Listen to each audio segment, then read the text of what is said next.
क्या है cash queen के रहस्य लोक का पूरा राज दिखाते हैं।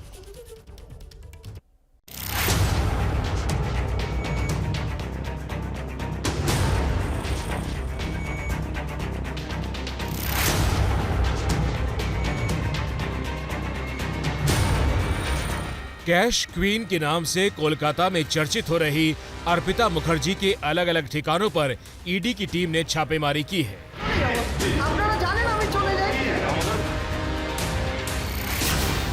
आपकी टीवी स्क्रीन पर इस वक्त 3 तस्वीरें हैं।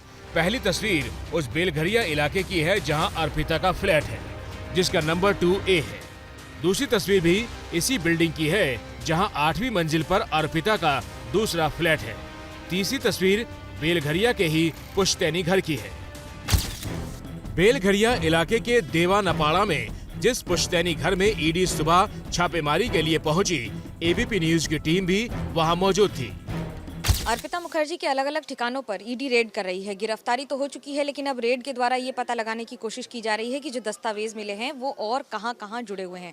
ये उनका पुश्तैनी मकान है बेलघरिया इलाके में, जहां पर अभी भी मां रहती हैं, और यहीं पर क्योंकि दरवाजा बंद था तो ईडी दूसरी तरफ से घुसकर ऊपर जाकर इस समय रेड कर रही है।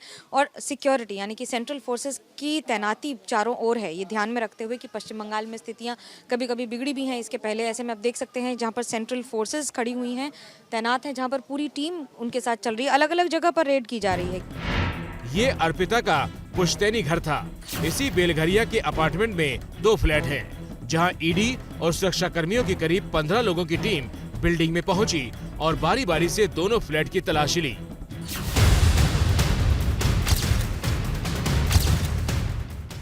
एबीपी न्यूज को सूत्रों से जो जानकारी मिली है उसके मुताबिक क्लब टाउन कॉम्प्लेक्स की 8वीं मंजिल के फ्लैट में अर्पिता करीब 4 सालों तक रही, लेकिन पिछले कुछ महीनों से यहाँ वो कम ही आती जाती थी।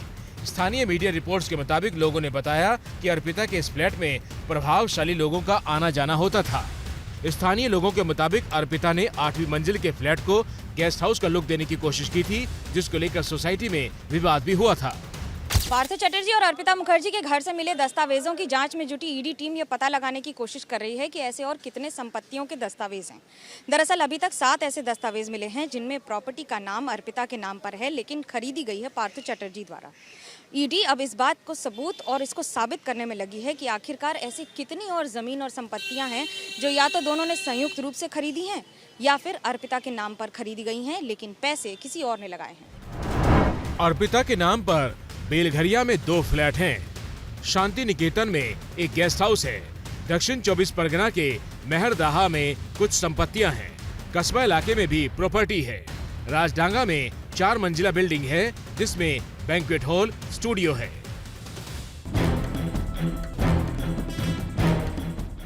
ये तस्वीरें राजडांगा के उसी 4 मंजिला फ्लैट की है जहां ईडी ने छापेमारी की। इसके साथ ही ईडी की टीम ने कोलकाता के बालीगंज स्थित एक फ्लैट पर भी छापा मारा, जो अर्पिता से जुड़े साड़ी व्यापारी का हो सकता है। इस बीच एक और खुलासा ये भी हुआ है कि अर्पिता मुखर्जी अपने रसूख का इस्तेमाल करते हुए मामा के गांव में पड़ोसियों पर धौंस जमाया करती थी।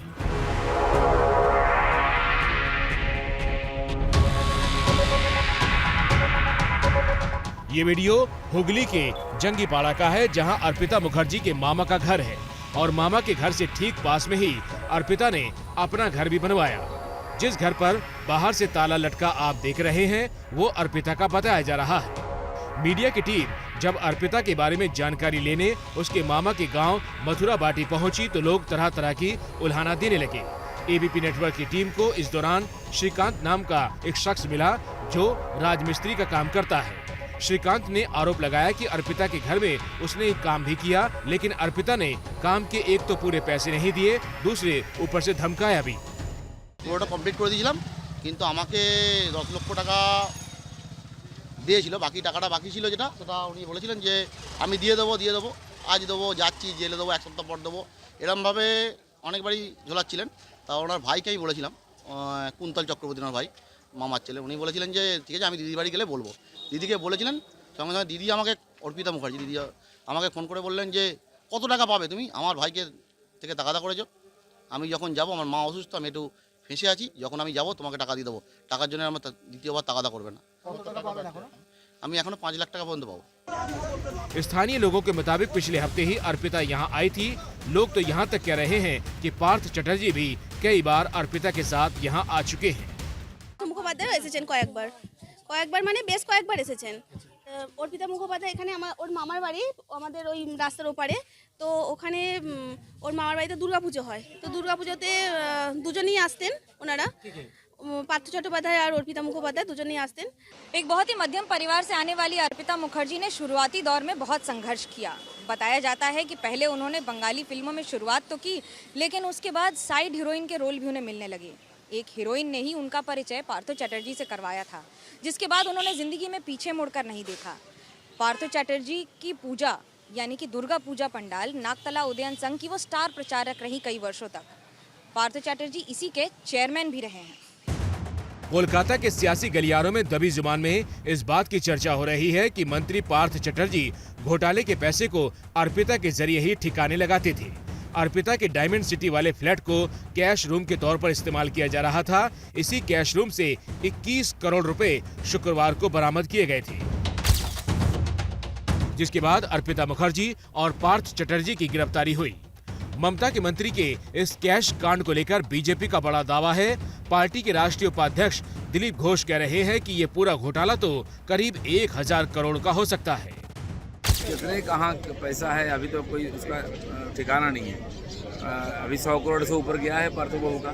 रोज नया नया संधान आ रहा है, नए नए लोगों का नाम आ रहा है, उनका भी पूछताछ होने वाला है। जितना पूछताछ होगा उतना और जो भ्रष्टाचारियों की संख्या बढ़ेगी और धन की प्रॉपर्टी की भी परिमाण बढ़ेगा, और इसीलिए बहुत दूर तो जाना है, हजारों करोड़ का घपला है। हालांकि मंत्री पार्थ चटर्जी की गिरफ्तारी के बाद उनका फोन नहीं रिसीव करने वाली मुख्यमंत्री ममता बनर्जी ये कह रही है कि रात के अंधेरे में छापेमारी की जरूरत क्यों थी। আমি এসব প্ল্যানিং জানি। 21 তারিখে বড় মিছিল করার পরে 22 তারিখে কোনো ঘটনা ঘটলে নিশ্চয়ই ঘটনা আপনি অ্যাকশন নেবেন। মধ্যরাত্রে কেন, ভোর 5টায় কেন, এতগুলো সব একদিনে সব পেয়ে গেলেন? ববি বলছিল সকাল থেকে আমার পাড়ায় ঘুরে বেড়াচ্ছে আর সবাইকে জিজ্ঞেস করছে আমার বাড়ি কোনটা। আরে আমার বাড়িতে সবাই চেনে, আয় না। पार्थ चटर्जी और अर्पिता को दिन में मेडिकल के लिए अस्पताल ले जाया गया था। यहाँ पत्रकार सवाल पूछते रहे, लेकिन पार्थ चटर्जी ने मुंह नहीं खोला। जिस घोटाले में ममता के मंत्री पार्थ चटर्जी गिरफ्तार हुए हैं और जांच एजेंसियां उनकी कुंडली खंगालने में जुटी है, जरा उस घोटाले को भी जान लीजिए। 2016 में स्कूल सेवा आयोग ने शिक्षकों की भर्ती की परीक्षा की। 2017 में रिजल्ट आया तो गड़बड़ी के आरोप लगे। हाईकोर्ट में अर्जी लगी तो भर्ती रद्द हुई और जांच के आदेश दिए गए। सीबीआई की जांच में पैसों का लेन देन मिला तो ईडी ने जांच शुरू की। इसी साल अप्रैल मई में सीबीआई ने पार्थ चटर्जी से पूछताछ की थी और फिर बीते शुक्रवार को पार्थ की करीबी अर्पिता के घर से 21 करोड़ रुपए कैश मिले और दोनों सलाखों के पीछे पहुंच गए। अर्पिता के घर से ईडी को 2 डायरी भी मिली है, जिसमें घोटाले का कच्चा चिट्ठा दर्ज है। सूत्रों के मुताबिक डायरी में काले धन का हिसाब किताब है, किसको कितना हिसाब देना है उसका लेखा जोखा है, ऊपर से लेकर जिला लेवल तक के नेताओं की कटमनी है। डायरी में कई बातें कोड वर्ड में दर्ज हैं। डायरी में कई मंत्री और नेताओं के नंबर हैं। ऐसी चर्चा है कि 40 पन्नों वाली डायरी के 16 पन्नों में सिर्फ लेन देन का ही जिक्र है। और अब बात बाढ़ से हाहाकार। एक शहर जो मुख्यमंत्री का अपना इलाका है, जहां से एक केंद्रीय मंत्री का सीधा ताल्लुक है, लेकिन हाल ऐसा है इस शहर का कि ये शहर 3 दिन से पानी से घिरा हुआ है। जरा सोचिए उस शहर के लोगों पर क्या बीत रही है। जी सही समझे आप, मैं राजस्थान के शहर जोधपुर की बात कर रही हूँ। इस बार के मॉनसून ने जोधपुर पर कहर बरपा दिया है। मुसीबत में घिरे लोग अपने नेताओं से एक ही सवाल पूछ रहे हैं, कहां हो सरकार।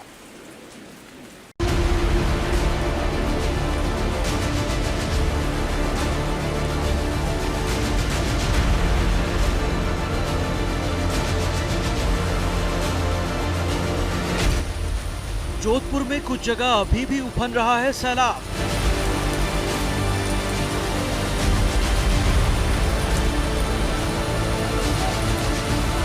शहर के कुछ इलाके तीसरे दिन भी पानी में डूबे हुए हैं।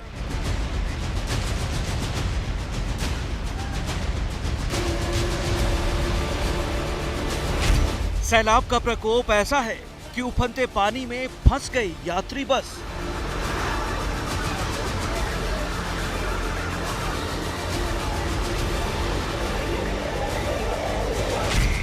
रिहायशी इलाकों में इतना जल जमाव है कि लोग घरों में कैद होकर रह गए हैं।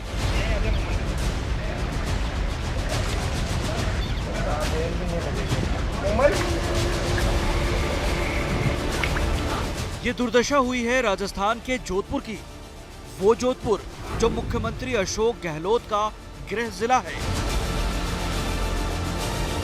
वो जोधपुर जो केंद्रीय मंत्री गजेंद्र सिंह शेखावत का लोकसभा चुनाव क्षेत्र है, वो जोधपुर जो कि राजस्थान का दूसरा सबसे बड़ा जिला है। लेकिन इतने बड़े बड़े नाम भी यहाँ के बाशिंदों को इस मुसीबत से बाहर निकालने में मदद नहीं कर पाए हैं। ट्वीट किया था गजेंद्र सिंह जी को, अशोक गहलोत जी को, जेडीए जोधपुर को टैग करके, जिसका रिस्पांस अभी तक मिल नहीं रहा है क्योंकि 2 दिन से वही सेम सिचुएशन हमें देखने को मिल रही है। कल से पानी भरा हुआ है और निकल नहीं रहा है और उसकी वजह से इलेक्ट्रिसिटी कट है। अब मेरे को ऑफिस जाना था, कल का भी काम हुआ नहीं और आज मुझे छुट्टी लेनी पड़ी। सीएम साहब से आग्रह किया था कि कुछ न कुछ इसमें रिलीफ कराएं, बट हौसलाबाजी जैसे हो रहा है, दिखावा हो रहा है, आ रहे हैं जा रहे हैं, बस रिलीफ नहीं हो रही है। पूरा शहर तालाब की तरह दिख रहा है, सड़कों पर मानो दरिया उमड़ आया हो। सीएम अशोक गहलोत के विधानसभा क्षेत्र सरदारपुरा की रूपनगर कॉलोनी में तो लोग 3 दिन से घरों में कैद होकर रह गए हैं। कई घरों के बेसमेंट में पानी भरा है। घरों के बाहर सड़क पर लोगों की गाड़ियां पानी में डूबी हुई हैं। न कोई सुनने वाला है, न कोई देखने वाला।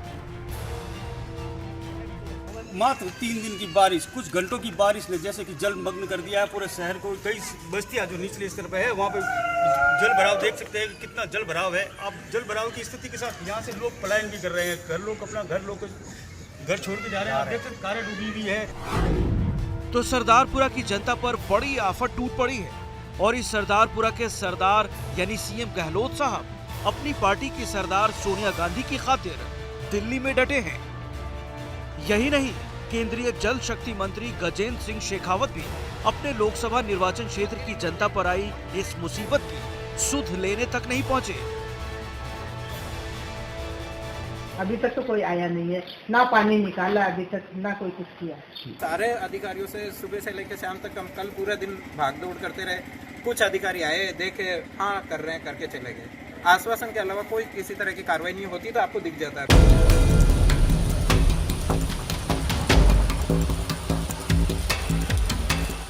बारिश अब भले ही कुछ कम हो गई है, लेकिन जोधपुर की मुसीबत खत्म होने का नाम नहीं ले रही। शहर के भीतर इलाके में पदम सरकुंड ओवरफ्लो हुआ तो गलियों में सैलाब आ गया। इस बार की बारिश ने वीवीआईपी शहर जोधपुर के ड्रेनेज सिस्टम की पोल खोलकर रख दी। लेकिन सिर्फ जोधपुर शहर ही नहीं, पूरे जोधपुर जिले पर पानी की मार इस बार बहुत बुरी पड़ रही है।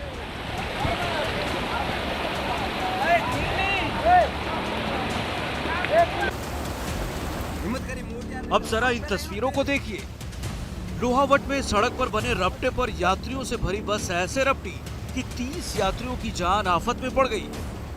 पानी की तेज लहरों को बस झेल नहीं पाई और टेढ़ी होकर आधा डूब गई। वो तो गनीमत है कि वक्त रहते सभी यात्रियों को बाहर निकाल लिया गया।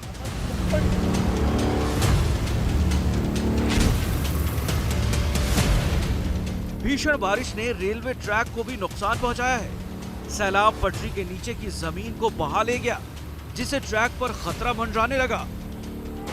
ऐसे हालात के बीच कुछ लापरवाहियां भी बहुत भारी पड़ रही हैं। जैसे जोधपुर के मथानिया इलाके में मानसूनी बारिश का मजा लेने की चाहत एक जान ले बैठी। झरने के बीच 3 युवकों का पैर फिसला और तीनों ही तेजी से बहते हुए नीचे जा गिरे। 2 युवक तो किसी तरह तैरकर किनारे पहुंच गए, लेकिन एक युवक नीचे कटीली झाड़ियों में फंस गया और देखते ही देखते डूब गया। करीब घंटे भर की मशक्कत के बाद उसे बाहर निकाला गया, लेकिन तब तक उसकी मौत हो चुकी थी।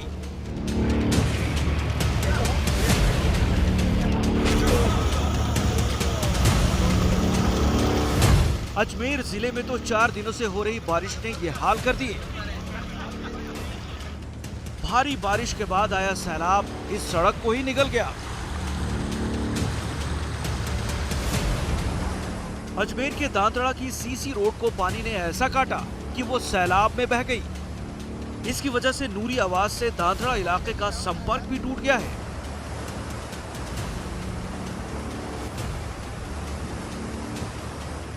यहाँ पर रोड के नीचे की जमीन को पानी लगातार काटता जा रहा है।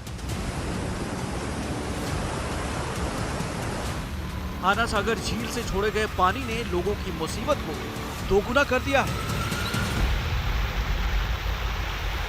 ये जो मानसूनी मुसीबत है, इसका एक सिरा तो जोधपुर से जुड़ रहा है और दूसरा सिरा इसका जुड़ता है हैदराबाद से।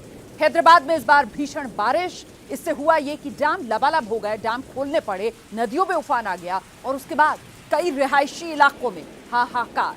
हैदराबाद ही नहीं, कुछ दूसरे शहरों से भी मूसलाधार मुसीबत की हैरान करने वाली तस्वीरें देखी।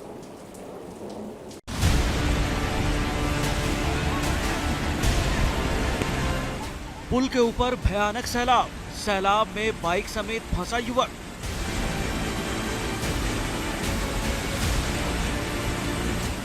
युवक ने जान बचाने की गुहार लगाई तो ट्रैफिक पुलिस की टीम पहुंची।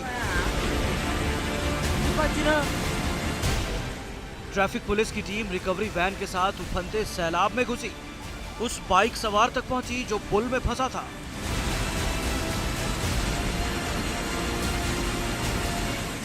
उस युवक को लोहे की चेन की मदद से मुसीबत से निकाला गया।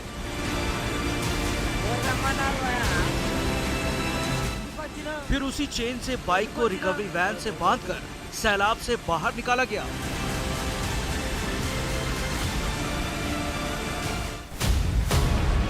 यह हैरान करने वाली तस्वीर हैदराबाद के साइबराबाद इलाके की है। हिमायत सागर झील से पानी छोड़ा गया तो बाढ़ आ गई। हिमायत सागर सर्विस रोड के ब्रिज के ऊपर से पानी तेज बहाव से बह रहा था, लेकिन इस बाइक सवार का दुस्साहस देखिए कि उस उफनते सैलाब को मोटरसाइकिल से पार करने की कोशिश करने लगा और फिर बीच लहरों में फंस गया।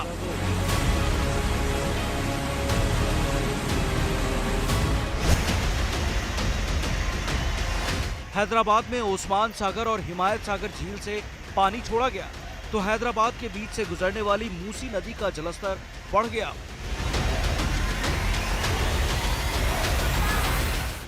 जिससे नदी किनारे बसे इलाकों बहादुरपुरा और किशनबाग में आफत आ गई। दोनों इलाके पानी में डूब गए। गनीमत रही कि इससे पहले प्रशासन ने कुछ निचले इलाकों को खाली करवा दिया। हालांकि बाढ़ आने के बाद कुछ इलाकों में एनडीआरएफ की टीम बोट लेकर पहुंची और लोगों को निकाल लाई।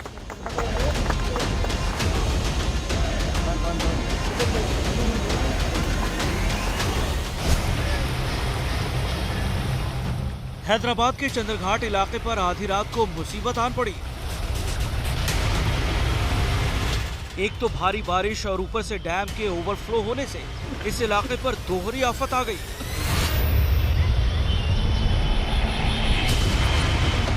चंद्रघाट इलाके की पूरी बस्ती जलमग्न हो चुकी है। जहां नजर दौड़ाओ वहां पानी ही पानी।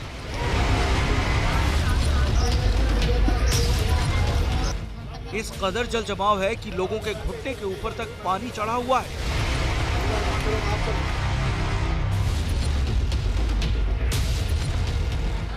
बाढ़ के पानी ने आधी रात को घरों में घुसकर लोगों का ज्यादातर सामान बर्बाद कर दिया। लोग अपना बचा कुचा सामान समेटकर निकलने लगे। इस बाढ़ की वजह से यहाँ स्थित मंदिर भी पानी में डूब गए हैं। एक मंदिर का तो सिर्फ शिखर ही नजर आ रहा है, जबकि दूसरे मंदिर का परिसर आधा पानी में है। रात को 12 बजे हमको जानकारी हुआ कि यहाँ पे पानी छोड़ा गया है डैम से, तो आके हमने देखा तो सामान जो था हटा तो दिया था, लेकिन अभी सुबह के देखा काफ़ी ज़्यादा नुकसान हुआ। आप देख सकते हैं यहाँ पे मूसी नदी में भारी उफान की वजह से मूसा रामबाग और चंद्रघाट के 2 प्रमुख पुल बंद कर दिए गए हैं।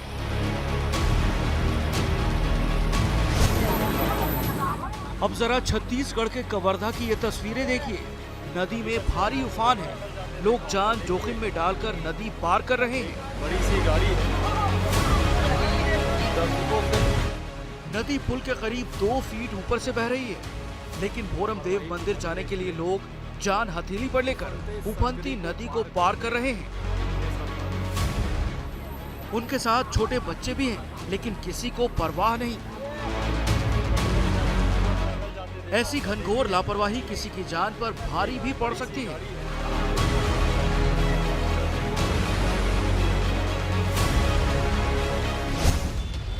कानपुर में तो जूही पुल पर इतना पानी भर गया कि एक कार पानी में तैरने लगी। कार के अंदर एक आदमी फंस गया। ये सब आधे घंटे की बारिश की वजह से हुआ। रेलवे अंडरपास पानी से इस कदर लबालब हो गया, लेकिन लोग अपनी साइकिल लेकर उसी पानी के बीच से निकलने लगे।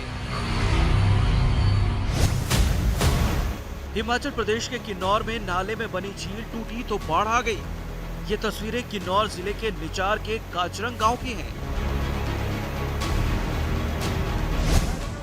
शिमला में तो इतनी बारिश हुई कि सड़क किनारे की जमीन खिसकने लगी।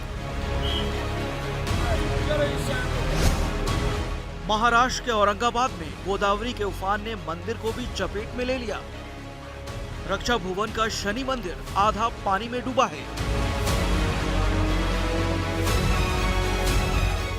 तो अब मुझे इजाजत दीजिए। 2024 तैयारी शुरू में कल शाम 6:30 बजे आपसे फिर से मुलाकात होगी। जैसे ही घड़ी का काटा दोपहर 2:30 पे आए, बबीता जी का दिल सास बहू साजिश के लिए मचल जाए। और ये है इनकी बहू, पूरे दिन ऑफिस की टेंशन हो जाए गॉन जब ये करें अपना फेवरेट शो फ्री टाइम पे ऑन। इनकी तरह आप भी देखें अपना फेवरेट शो अपने टाइम पर और डाउनलोड कीजिए एबीपी लाइव ऐप अपने स्मार्ट टीवी पर।